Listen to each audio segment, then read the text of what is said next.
Suspendido ng 6 na buwan ang 12 opisyal ng DPWH Mimaropa kaugnay po sa questionabling road dike project sa Nauhan, Oriental, Mindoro. Ayon sa Office of the Ombudsman, itong October 23, epektibo ang preventive suspension.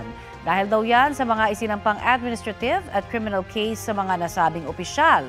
Ang mga sinuspending opisyal ay sina Gerald Pacanan o Pacanan, Jean Altea, Ruben Santos Jr., Dominic Serrano, Felizardo Casuno at Imogen Sakar, pati sina Montrexis Tamayo, Juliet Calvo, Dennis Abagon, Lerma Caico, Grace Lopez at Friedrich Carl Camero. Maliban kina Lopez at Camero, nahaharap ang 10 sa mga kasong graft at malversation sa Sandigan Bayan. Hawak na ng mga otoridad at naghain ng not guilty plea sa Sandigan Bayan ang siyam maliban kay Sakar na pinaniniwalaan ng mga otoridad na nasa Israel. Sinusubukan pa namin silang kunan ng pahayag.